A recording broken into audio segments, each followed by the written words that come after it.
Assalamualaikum warahmatullahi wabarakatuh.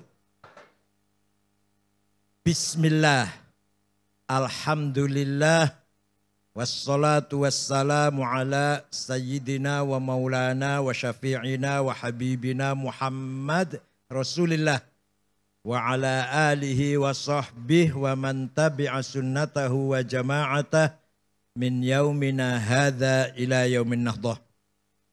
Sahibil fadilah Sayyidi wa Habibi wa Maulai Al-Habib Salim Jindan,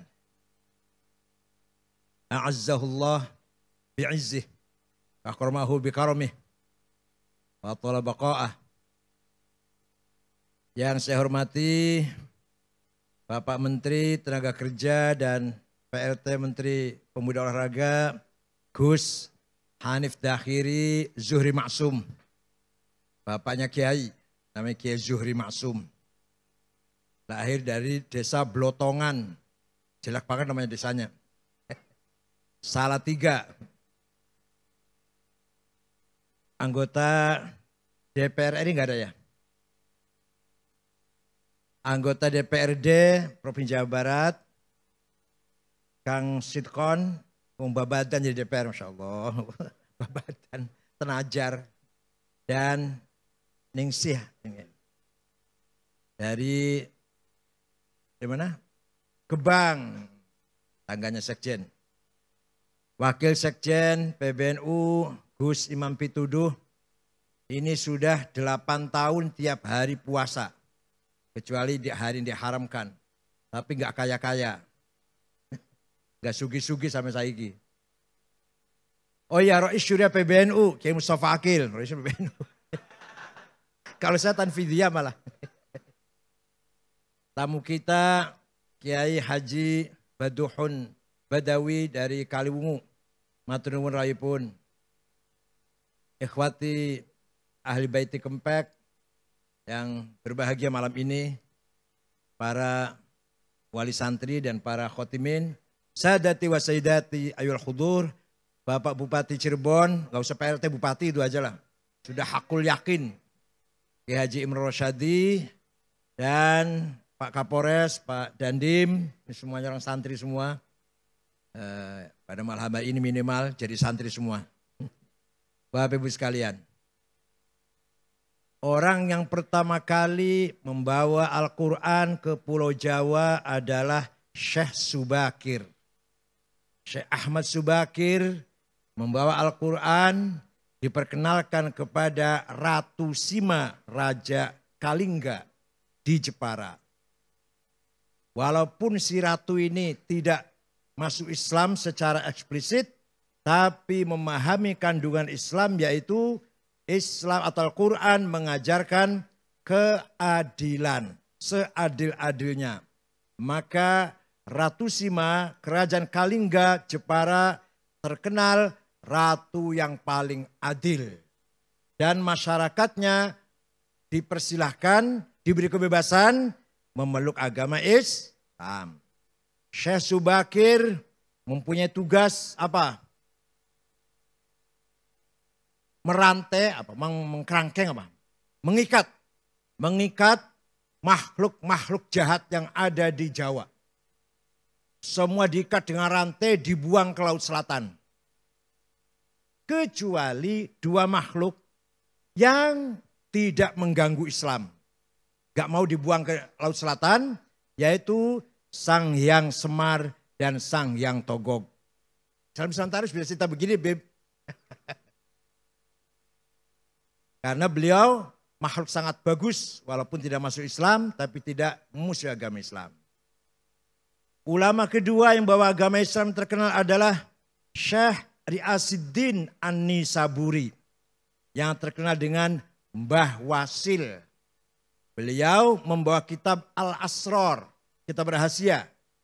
Diajarkan kepada Raja Jayakatwang, Joyoboyo, Raja Kediri Doho Kediri. Maka terkenal dengan ramalan Joyoboyo, itu sebenarnya terjemahan dari Kitabul Asrar kitab rahasia-rahasia. Yang dibawa oleh Mbah Wasil, kuburannya di belakang Masjid Setono Gedong, Kota Kediri. Kalau Syekh Subakir ada yang bilang kuburannya di Gunung Magelang, Gunung apa? Tidar. Ada yang bilang di mana-mana. Yang benar, yang prosentasinya paling benar di Goa di Sulawesi Selatan. Mbah Subakir wafat di situ. Setelah itu barulah datang para dai-dai. Pertama kali ada pesantren di Jawa Barat tahun 1410 adalah Syekh Hasanuddin dari Cina. Atau terkenal dengan Syekh Kuro. Kuro itu Qori yang mengajar Al-Quran. Di desa Rengas Dengklok, Kerawang. Punya murid, salah satu muridnya namanya Subang Larang. Anaknya Ki Gede Tapa, kepala bandar pelabuhan Cirebon. Ki Gede Tapa itu bukan dari Solo Tigo loh, dari Cirebon. Nah, Subang Larang ini Pak Hanif kutilang. Kuning, tinggi, langsing. Sulit carinya nih. Kalau kebalikannya banyak, kebalikannya. Kebalikannya kuning, kebalikannya tinggi, kebalikannya langsing itu gak banyak itu. Tapi yang kutilang aduh sulit carinya. Nah, suatu ketika Raja Siliwangi beragama Buddha dengar ada agama Islam, agama baru, berangkat dari Bogor ke utara, saya bunuh itu, kiai itu. Sampai di sana mendengar kutilang sedang baca Quran, klepek-klepek. Langsung lamar untuk saya saja kiai, silakan tapi kamu harus masuk Islam. Udah masuk Islam gampang. Ada mas kawinnya apa? Lintang kerti, tasbih maksudnya. Udah saya cari di pasar gampang mau berapa biji. Enggak ada di sini. Adanya di Arab gampang saya mabur ke sana. Keluar dari rumahnya kiai, dia siap-siap terbang. Hong, macet. Biasanya terbang biasanya. 2 kali, hong, enggak bisa terbang. Hong, gagal. Kata Syekh Kuro sambil ketawa ngekek-ngekek barangkali. Kalau kamu mau terbang baca Bismillahirrahmanirrahim. Baru hong. Hongnya tetap dibaca. Bismillah dulu. Ringkas cerita terbang. Tidak lama datang bawa tasbih. Terjadi perkawinan antara Raja Pajajaran yang beragama Buddha masuk Islam. Prabu Siliwangi dengan Subang Larang. Tapi beliau Islamnya kurang betul-betul Islam. Karena hanya ingin kawin kutilang saja itu. Tapi akan punya anak. Pertama namanya Syekh Rahmatullah atau Sunan Rahmat Suci. Yang kuburannya di Gunung Godog, Garut. Yang kedua Syekh Somadullah yang terkenal dengan Ki Kuwu Sangkan. Yang ketiga perempuan namanya Rara Santang dinikah oleh Habib. Namanya Said Abdullah Azmat Khan. Nanti punya anak Syarif Hidayatullah, Sunan Gunung Jati. Ini dongeng kayak gini harus hafal santri ini. Jadi bubarlah kerajaan Pajajaran setelah Prabu Kian Santang Sen Rahmatullah alias Ki Galantrang alias Ki Setra alias Maung Keling alias Maung Lodaya. Oh banyak sekali aliasnya itu. Menguasai kerajaan Pajajaran, semua masuk Islam kecuali Patih Pucukumun dengan suku Baduy di Malimping tetap agamanya Sunda Wiwitan atau Karuhunan yang menyembah Batara, Sang Batara. Nah, itulah ulama mulai menyebarkan agama Islam di Pulau Jawa ini. Dari Rengas Dengklok, Syekh Hasanuddin Syekh Kuro melahirkan beberapa santri ahli baca Al-Quran. Maka ketika Nabi Muhammad mengkader para as-sabiqin al-awwalin, kader pertama harus bisa baca Quran. Dengan benar. Saya sering mendengarkan orang ceramahnya enak banget. Begitu dalil berantakan Qurannya. Cebrik kelihatannya, jijik. Kaffara yukaffiru kufran. Masya Allah. Huwallazi ba'atha fil ummiyina rasulam minhum yatlu alaihim ayatih wa yuzakkihim wa yu'allimuhumul kitaba wal hikmah wa in kanu min qablu lafi dhalalim mubin. Saya jarang bawa ayat Quran lagu ke pokoknya kempek ya. suara enak itu semua keturunan Kiai Mutta'ad. Suaranya enak-enak. Ya ayah saya enak, Kiai Maksum almarhum enak, Kiai Amin Sirot enak. Itu keturunan Kiai Mutta'ad, suaranya enak. Ada raja dari Kanoman namanya Pangeran Nuruddin. Melihat kerajaan sudah dikuasai Belanda, dia meninggalkan kerajaan, punya anak dua yang terkenal. Satu Kiai Murtasim, dua Kiai Mutta'ad. Kiai Murtasim punya anak Kiai Said punya anak Kiai Sirot punya anak Kiai Akil punya anak Mustafa Akil itu. Yang Kiai Mutta'ad punya anak Kiai Abdul Jamil, Kiai Abdul Jamil punya anak Kiai Abbas punya anak Kiai Abdul Abbas. Dan seterusnya buntet itu. Walhasil kemudian pernikahan Misana ini lagi-lagi muter-muter. Putranya Kiai Murtasim Syekh Said kawin dengan Nyai Maimunah binti Kiai Mutta'ad. Jadi akhirnya semua saudara, satu darah lah, keturunan Syekh atau Sultan Nuruddin, Sultan Kesepuan. Percaya silahkan, enggak apa-apa. Ini saya ndongeng sendiri kok. Mau percaya enggak apa-apa terserah. Jadi gini-gini keturunan Raja Cirebon.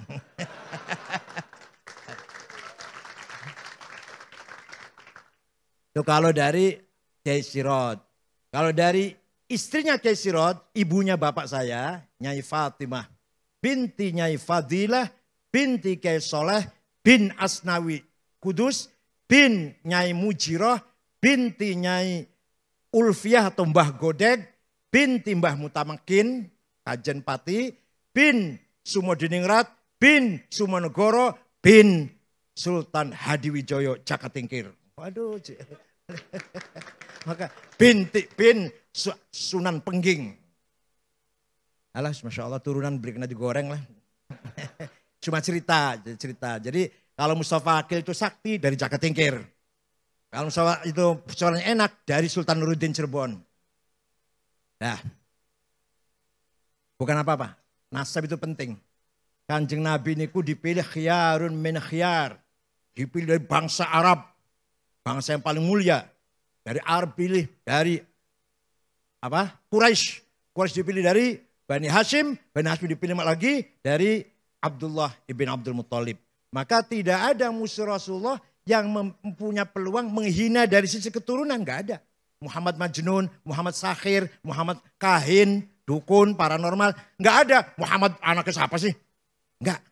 Semua mengakui Nabi Muhammad mempunyai nasab yang terhormat di tengah-tengah masyarakat Mekah. Oleh karena itu nasab itu penting. Tadi Habibuna tadi sudah membahas kalau mau ngelamar harus ahli sunnah wal jamaah. Itu dalam rangka menjaga gen, menjaga DNA.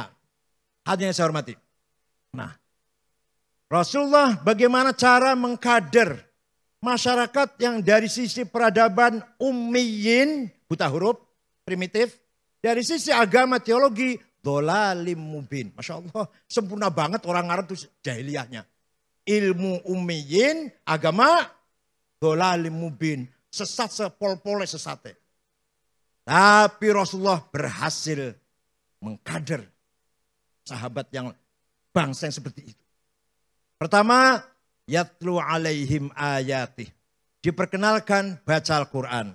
Oleh karena itu, saya sangat menyesal kalau ada pesantren yang sudah tidak mewajibkan santrinya khatam Quran.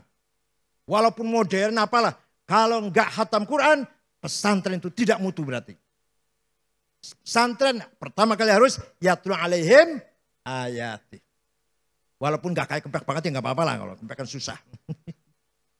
Ada ismam, ada imalah lah ya Allah. Bismillah maju reha, angel banget. Watawasau bis sober, harus mencah-mencah karu-karuan. Hadirin yang saya hormati. Sayyidina Umar pulang dari berburu dari padang pasir. Masuk kota Mekah mendengar adiknya Fatimah bintil Khattab dengan suaminya Sa'id bin Zaid bin Nufail masuk Islam. Sayyidina Umar marah mendatangi rumah adiknya, mau saya bunuh itu adik saya. Apa ini?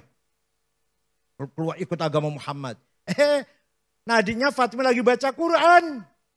Toha Ma anzalna 'alaikal Qur'ana litashqa illa tadhkiratan liman yakhsha tanzilam mimman khalaqal arda was samawatil ula ar-rahmanu 'alal 'arsy istawa.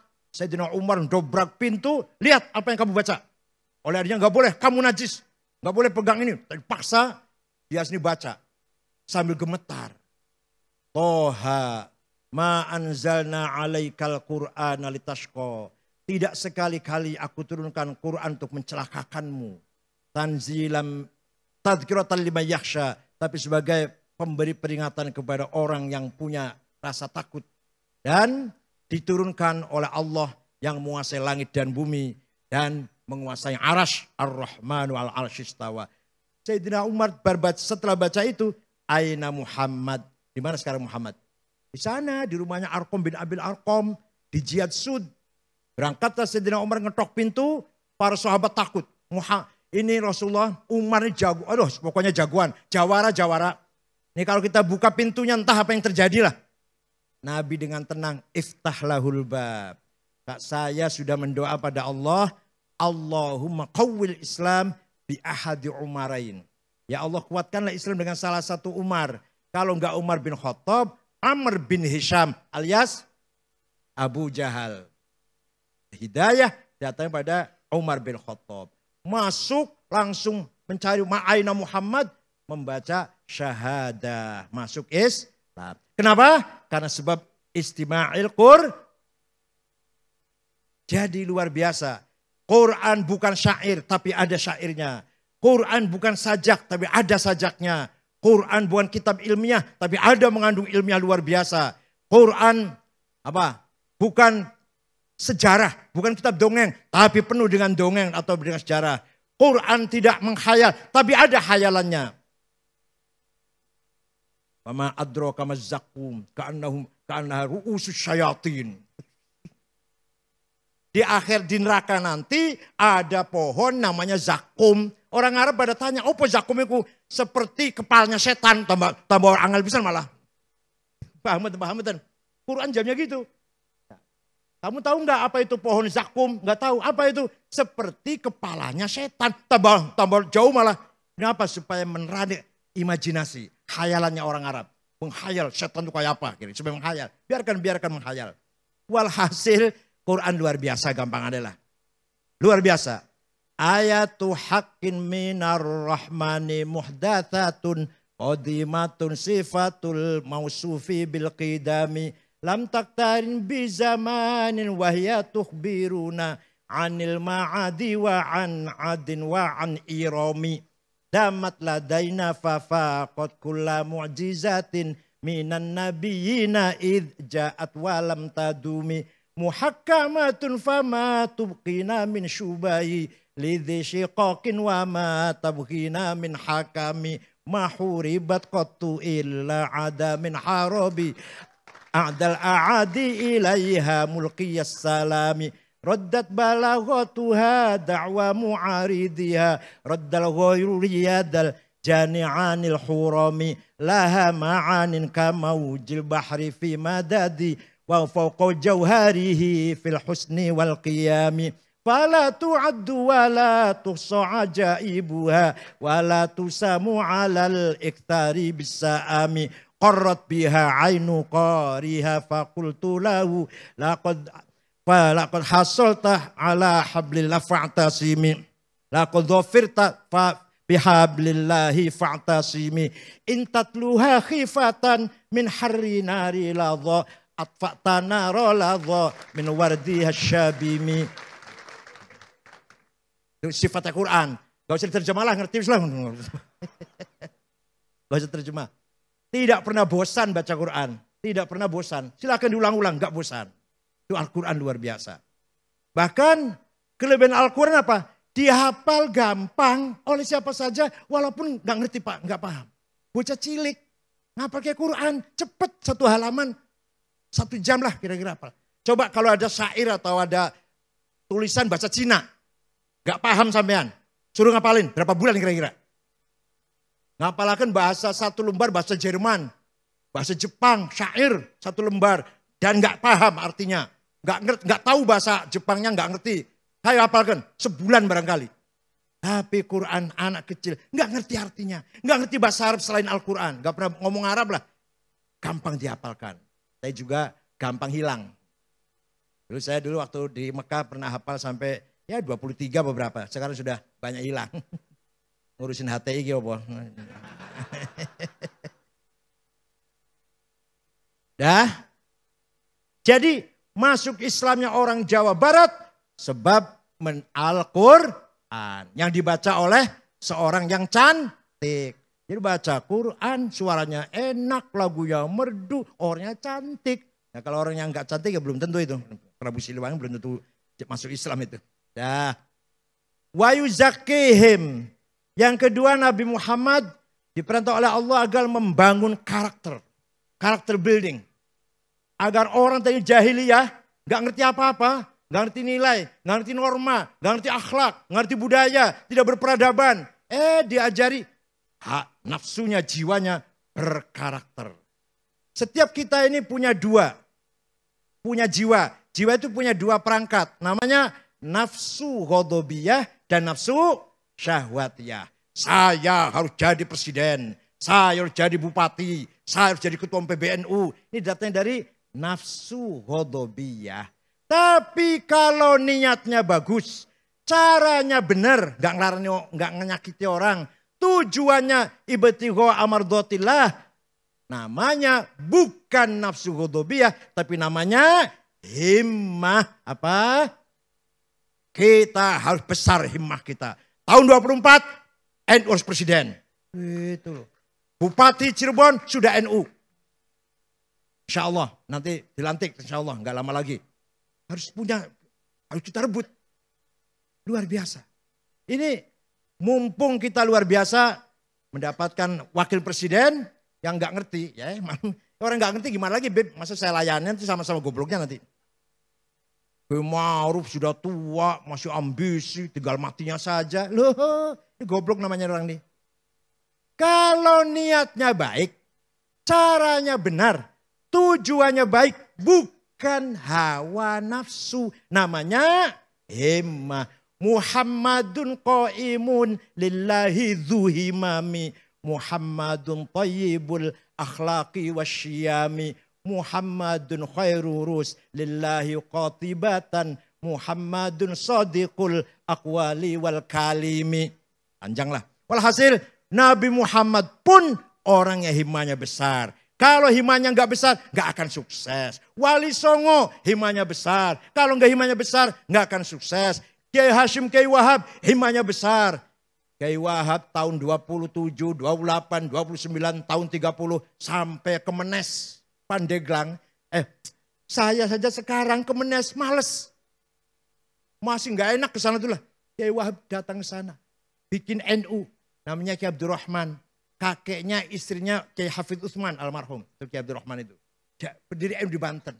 Terus ke Sumatera Selatan, Palembang. Kiai Kamil Soleh. Bapaknya Taufik Kamil mantan Dirjen Haji waktu Pak Agil Munawar itu. Terus ke Bogor, Pak Gentongan Kiai Abdul Hamid. Ke Betawi, Guru Marzuki Cipinang Muara. Ke Semarang, ke Cirebon. Ke Cirebon. Kiai Abbas Buntet. Kiai Amin Babakan Ciwaringin. Kiai Syatori Arjawinangun. Kiai Suja'i Segeran Indramayu. Ke Semarang Kiai Ridwan. Ke Lasem Mbah Maksum. Bapaknya Kiai Ali Maksum guru saya Rois Am. Dan ke Kudus Raden Asnawi Kudus. Ke Cepu Kiai Ihsan. Lombok Tengah Kiai Faisal. Dan kiai-kiai yang lain. Kiai Wahab muter-muter tanpa proposal. Uang sendiri itu. Nah karena pergi-pergi waktu itu nggak bisa langsung pulang. Kalau saya sekarang ke Surabaya sore pulang bisa.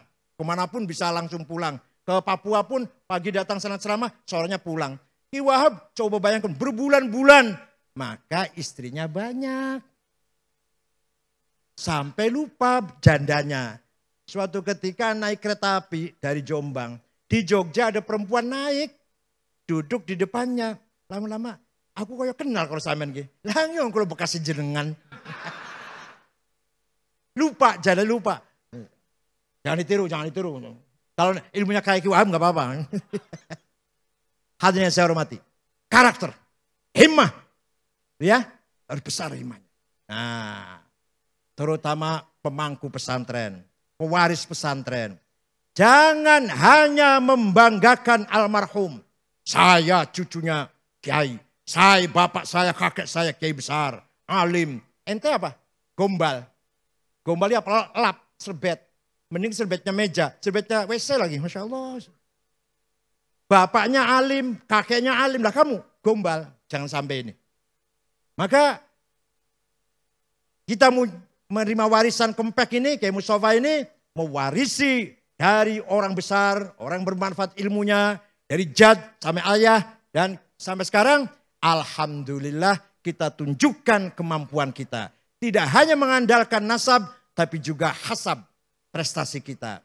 Wa syarrul alamina dawu khamuli idza fakhartahum dzakarul jududa wa khairun nasi dzu hasabin qadimi aqama li nafsihi nas hasaban jadida. Sejelek-jeleknya manusia hanya membanggakan judud, membanggakan kakek, membanggakan ayahnya. Tapi kamu sendiri bukan orang besar.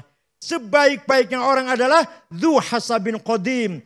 Kakeknya orang besar, kebesaran yang sudah kita warisi, aqama li nafsihi hasaban jadida. Kita pun membangun kebesaran. Itu loh, paham betul? Kakek kita kiai, kita pun harus kiai. Kakek kita ulama besar, kita pun harus menjadi ulama besar. Kakek kita macan, kita pun harus jadi macan. Kalau ada pesantren, tadinya kiainya alim-alim, macan lah. Sekarang sepi. Idza mal jahlu khuyyima fi biladi ra'aita usudaha musikhat kuruda. Kalau kamu lihat ada pesantren, tadinya kiainya besar alim-alim, baca Fathul Wahab, baca Jamul Jami, sekarang kok sepi. Itu berarti macanya sudah jadi monyet. Ra'aita usudaha musikhat kuruda. Ya Allah. Hadirin saya hormati. Jadi himmah harus besar. Wallahi law wada'u syamsa fi yamini wal qamara fi yasari ala an atruk hadzal amr ma taraktu hatta ahlika duna. Demi Allah seandainya mereka meletakkan matahari tangan kananku, rembulan tangan kiriku, agar aku surut dari perjuang, tidak akan mundur. Tetap akan maju sampai saya mati demi Islam. Itu himmahnya Rasulullah sallallahu alaihi wasallam. Yang kedua nafsu syahwatiyah. Saya harus kaya, harus banyak duitnya, banyak pabriknya, banyak sawah kebunnya, banyak perusahaannya, banyak apa lagi? Banyak mobilnya, banyak apa lagi? Banyak apa? Perusahaannya ya.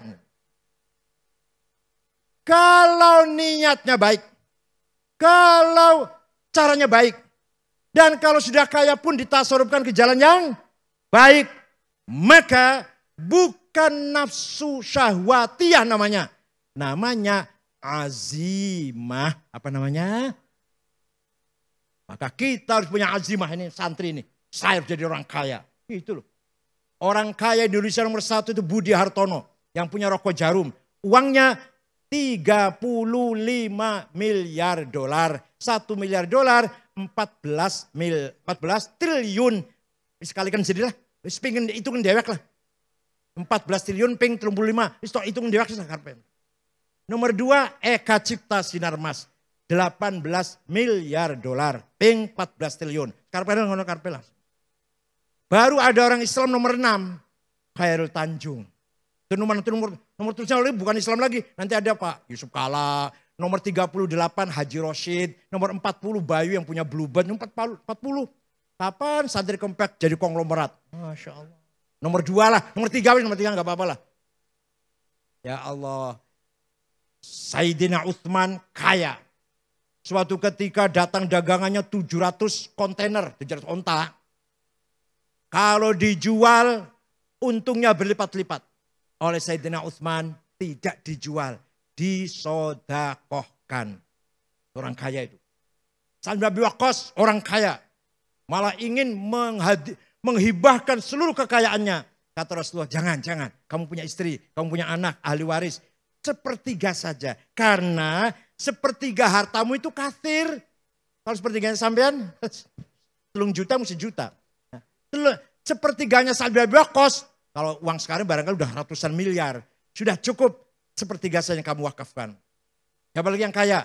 Syekh Abdul Qadir Al-Jailani bin Saleh ibn Dus, orang kaya. Wakaf tanah di Mesir 10 hektar di daerah Fustat, sebelahnya kuburannya Imam Syafi'i di situ. Itu daerah itu orang miskin, tanahnya wakafnya Syekh Abdul Qadir Al-Jailani. Waliullah, sugi, loman. Potongannya sama ini wali dudu, sugi orang melarat pisan, medit. Sempurna lah, sempurna. Siapa lagi kaya? Abil Hasan Asyadili juga kaya. Pakainya tiap hari ganti. Minyak wanginya mahal. Rumahnya villa bagus. Pokoknya hebat. Pembantunya pelayannya 16. Kereta ditarik 2 kuda. Kalau sekarang ya BMW, Mercy. Kalau sekarang kan Avanza, Luxio lah. Grand Mark lah. Yang sakit semua nanti pinggang sakit semua naik itu. Syekh bin Hasan Asyadili kereta tarik 2 kuda. Ketika ditanya, Syekh panjenengan waliullah bahkan minal aqtabil arba'ah. Abdul Qadir Al-Jailani, Abdul Asyadili, Hasan Rifa'i, Ahmad Badawi. Ahmad Badawi itu wali kutub 4. Sampean wali pakaiannya bagus kayak gitu. Terus kenapa? Kalau lihat wali yang lain kok pakaiannya cap gajah duduk, santrinya, sarungnya. Bajunya koko, 2 minggu belum dicuci. Kopiahnya hitam enggak, coklat enggak, hitam campur coklat. Sandalnya lili. Minyaknya misik. Nah tasnya itu bukan tasnya kayak Pak Bupati, tasnya mereknya Aigner, Ecolak, Delsi. Itu enggak. Di pojok ada tulisan Musyawarah Majelis Ulama Kabupaten Cirebon. Tas bagian Musyawarah MUI. Terus gimana? Langgi, kiai-kiai lain kok miskin kayak nyemprul, tapi kalau panjenengan wali besar kok pakaiannya mewah. Libasi yakul, pakaianku bisa ngomong, pakaian saya bisa ngomong. Ngomongnya gini, Ayyuhan nas, ana ghani fala tarhamuni. Saya kiai kaya, enggak usah kamu amplopin. Itu artinya. Tapi kalau kiai yang nyemprul, nah tadi. Itu pakaiannya ngomong, Ayyuhan nas, ana fakir farhamuni. Maka kiai harus mentereng, style. Wah, minyaknya harus minyak minimal Bornain, itu 4,5 juta itu. Tahu apa? Sing murah ya, Bulgari 1,5 juta Bulgari. Nah, Aigner yang murah lah 1,2 juta. Dan misik 510 gram, Masya Allah. Sarung BHS, baju batik sutra, gitu lah Masya Allah. Tiap hari ganti. Bolak-balik batiknya itu terus memalukan. Harus gagah. Nah ini Pak Bupati harus memikirkan kayak yang tadi itu. Dipikirkan kayak yang tadi itu. Rokoknya jarum coklat. Ngajari di musola. Musolanya listriknya 5 watt. Tikarnya sobek. Banyunya kosong. Cibuknya bolong. Masya Allah. Masya Allah. Nah mari kita bangun karakter kita. Harus punya himmah dan punya azimah. Ala qadri ahlil azmi ta'til azaimu. Wa ta'ti ala qadril kiramil makarimu. Fatakburu fi ainis soghiri sigharuha. Wa tasgharu fi ainil azimil azaimu. Segala hal tergantung kita. Kalau kitanya berhati besar, segala pasal kecil. Kalau kita berhati kecil, masalah semua problem besar. Fatakburu fi aini soghiri sigharuha. Tapi kalau kita hatinya besar, watasgharu fi aini azim idhamuha. Paham betul? Al-azaim kecil semuanya. Kayak Gus Dur. Kalau ada tamu datang, Gus, saya banyak problem Gus. Bisnis bangkrut, bertani gagal, istri cerewet. Bisa diatasi nggak? Bisa diselesaikan nggak? Ya bisa sih Gus, ya udah nggak usah dipikir. Besoknya ada tamu lagi, Gus, saya agak teman lah. Saya punya problem besar Gus, dagang ditipu orang, bertani bangkrut, utang banyak, istri minta cerai, anak-anak gak karuan, dapat fitnah dari tetangga, bisa diberesin nggak? Nggak bisa Gus. Ya udah nggak usah dipikir, nggak bisa diberesin. Itu artinya minallah wa ilallah wa ma'allah. Paham betul? Orang punya azimah tidak pernah mengatakan masalah ini besar. Semua kecil. Ente munggah Gunung Cermek. Dur boleh. Tinggi nggak Gunung Cermek? Kalau ente sudah sampai di atas, pasti di bawah kakimu. Gunung di Sumono gede segitu besarnya. Kalau kamu bisa naik ke atasnya, pasti di bawah kaki. Gak ada barang besar. Gak ada barang tinggi. Tinggi saya. Gitu loh kira-kira. Jangan melempem mah. Tadi Pak Habib itu udah. Apa tadi? Harus berani. Harus kita rebut semuanya ini. Yang ada harus kita rebut. Nih. Alhamdulillah. Rektor UNJ IKIP Rawamangun sudah orang NU Profesor Komarudin dari Jatibarang Indramayu. Kita kerja keras. Kerja keras. Rektor Gorontalo Negeri namanya kayak di Islam tapi ketua ISNU Edward, Profesor Dr. Edward. Rektor UI dari Purwokerto yang baru menang ini Ari siapa lupa namanya. Kita kerja keras. Di samping undang-undang pesantren, di samping hari, oh dulu luar biasa. Dikira saya di Jakarta nganggur apa mu? Ya Allah, masih enakan ente malah. Undang-undang pesantren bukan tanpa kemeringat loh. Ada 3 poin yang tadinya tertulis. Saya tolak. Saya panggil Pak Marwan Dasopan, ketua baliknya dari PKB. Saya panggil Cucun ya, Cucun. Nah, saya panggil semua Fathan. Satu lagi. Perempuan. Dari Cianjur. Ya, saya panggil semuanya. Nih 3 ini harus apa kata saya dulu ya. Kalau enggak saya tolak undang-undang ini. Pertama, independensi pesantren harus tetap dipertahankan. Jadi undang pesantren tidak di bawah undang-undang Dikbud atau Diknas. Maka pesantren tidak di bawah Menteri Dikbud. Ada lagi kata-kata. Pesantren sebagai mitra sebagai Kementerian Agama sebagai pembina pesantren. Ya, saya harus dihapus ini, lucu ini. Nanti KUA Ciwaringin membina Mustafa Akil. Masya Allah. KUA Jagakarsa pembina Kiai Takofah. Siapa Kiai Takofah itu siapa? Kiai Takofah itu. Saya. Nanti dibina oleh KUA Jagakarsa. KUA Kaliwungu membina Mbah Dimyati nanti Rois. KUA Kediri membina Kiai Anwar Mansur. Lucu ini. Coret. Kementerian Agama sebagai mitra, bukan pembina. Yang ketiga, ada penegasan bahwa pesantren adalah pusat peradaban Islam. Maka semua nanti dunia Islam, kiblatul hadarah, kiblatul thaqafah, kiblatul tamaddun, pesantren. Bukan kiblat sholat loh. Nanti mustaqbilal kiblatnya pesantren. Pusat peradaban, pusat budaya, pusat akhlak, pusat moral, karakter, jati diri, integritas dibangun di pesantren. Yang punya ide Sumpah Pemuda siapa? 70 orang pemuda, Sumpah Pemuda satu bangsa, satu bahasa, siapa? Pak Sunaryo, Mr. Sunaryo. Pernah jadi Menteri Agraria, pernah jadi Menteri Luar Negeri interim, Rektor pertama IAIN Jogja, dan Ketua Tim Penerjemah Al-Quran Depan Agama. Ketuanya Sunaryo. NU itu santri yang punya ide Sumpah Pemuda, satu bangsa, satu nusa, satu bahasa. Ya Allah. Tadi saya sudah ceritakan, ada santri namanya Dul Kamid. Khatam Quran, ngaji Fathul Qorib, nulis karo tangan, tulis dengan tangan. Santrinya Kiai Hasan Besari,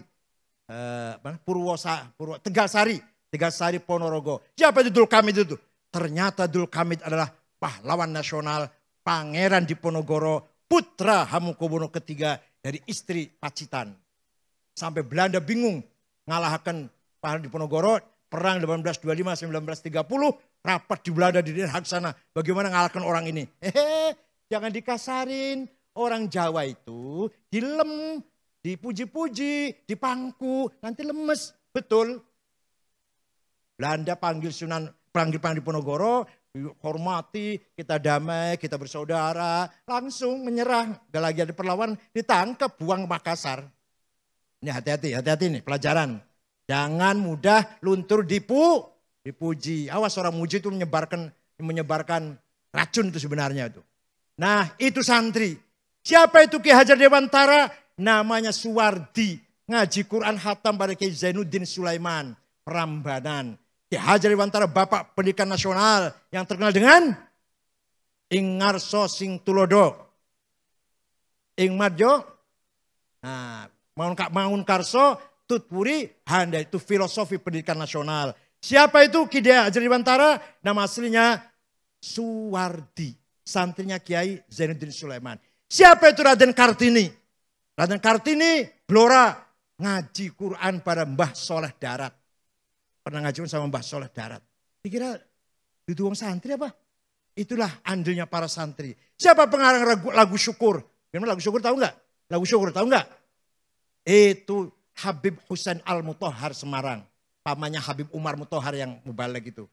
Jadi kita santri banyak andilnya dalam membangun peradaban nasional. Oleh karena itu dengan tema membumikan Islam Nusantara, Islam yang harmonis dengan budaya. Bahkan kita jadikan budaya sebagai infrastruktur agama. Maka agamanya kuat karena berdasarkan budaya, budayanya lestari. Antara lain contohnya, contoh antara lain saja ini.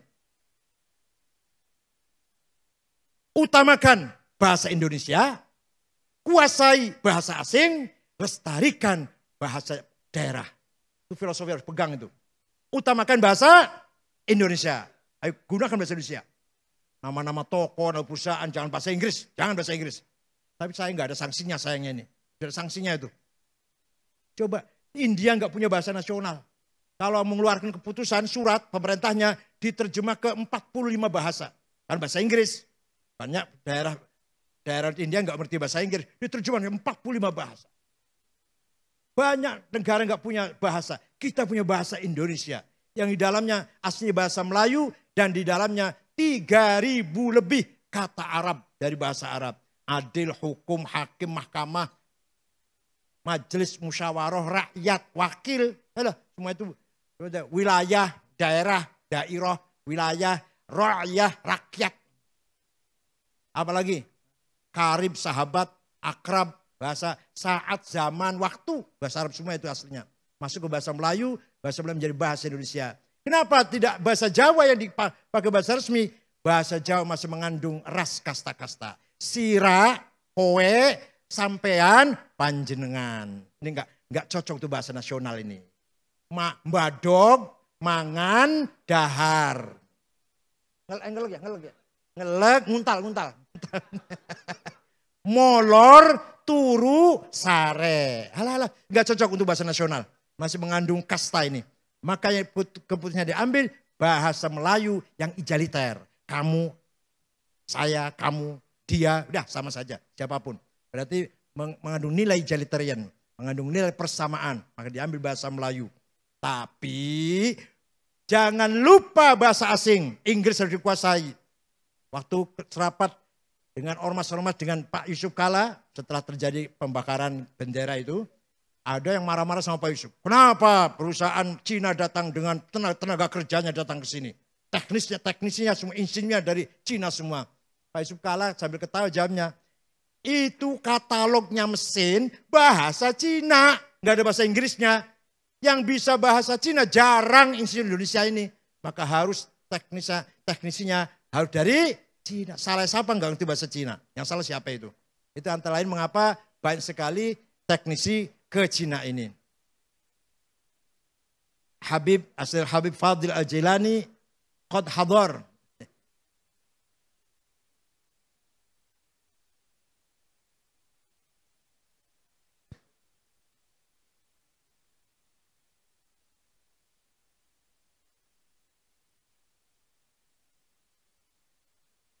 Kita teruskan. Setelah membangun karakter, maka baru wa yu'allimuhumul kitab. Pendidikan, transfer of knowledge. Ini luar biasa. Karakter dulu, akhlak dulu, baru ilmu pengetahuan, baru skill. Jangan dikira pesantren nggak ada ilmu.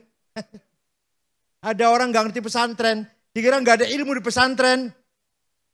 Saya tunjukkan, satu saja. Ada 2 nazom, tapi kayaknya kadang ngajarnya nggak ngerti ya kayaknya, Masya Allah. Zaidut tawilul abiyadubnu maliki fi baitihi bil amsi kana muttaki biyadihi saifun lawahu faltawa fahadihi makulatun ashrun sawa. Kayaknya maknanya begini ngajinya. Zaidun utawi Zaid iku atawilu wonge doglong. Al-abyadu kulite putih. Ibnu Malik anake Man Malik. Fi baitin jero umae. Bil amsi wingi. Kana mutaki tetongkrong. Biadi saifun tangan nyekel golok. Lawahu Zaid bengkokaken golok. Falta moko dadi bengkok opo golok. Paham? Ini di pesantren diajarin nih. Tapi kiainya kurang ngeh kiainya. Ternyata ada kategori 10. Zaidun esensi, at-tawil quality, al-abyad quantity. Ibnu Malik relasi, bil amsi time, fi baitihi place, biadi saifun to have. Lawahu aksi, faltawa reaksi. Masya Allah, kalau ngomongin saya enak ya. Ya kalau kayaknya nggak ngerti, Utaiman Zaid, iku wonge putih, doglong. Anaknya Man Malik, ning jero omah tetongkrong, wingi nyekel golok. Goloknya dibengkokaken, mah goloknya jadi bengkok. Ya. Esensi, quality, quantity, relasi, time, place, to have, dan aksi and reaksi. Kalau kita itu luar biasa sebenarnya. Sayang kurang penjabaran yang sangat mendalam. Nah, itu antara lain saja. Terakhir, wal hikmah. Pinter kayak apa, alim kayak apa, harus punya wisdom. Harus punya wisdom. Wisdom ini datangnya bukan dari kitab, bukan dari tulisan, bukan dari guru dari sekolah, tapi nurun yakdzifuhullah ala qalbi man yasha. Direct illumination. Melalui khawatir. Khawatir apa? Khawatir itu dari Tuhan melalui khawatir ilahiyah masuk pada dauk intuisi, maka jadilah ilham, kasyaf, dan ma'rifat. Kalau melalui malaikat, khawatir malakutiyah menjadi ilmul haq, menjadi ilmul yakin. Tapi kalau khawatir datangnya dari nahawa nafsu, menjadi angkara murka, tamak dan rakus. Kalau dan dari setan, menjadi waswasis syayatin. Itu ada di setiap intuisi kita semua. Pesantren harus mampu memanage dauk, memanage intuisi. Agar para santri memiliki dauk nurun yakdifullah ala qalbi santri semuanya insya Allah. Tidak ada ini di luar pesantren. Hanya pesantren kita masih menghormati nilai-nilai yang bersifat wisdom. Baik itu wisdom lokal maupun wisdom yang sudah terkenal. Karena Sayyidul Habib Al-Jilani sudah datang, saya kira itu saja. Mudah-mudahan ada manfaatnya. Syukran wa dumtum fil khairi wal barakati wan najah. Wassalamualaikum warahmatullahi wabarakatuh.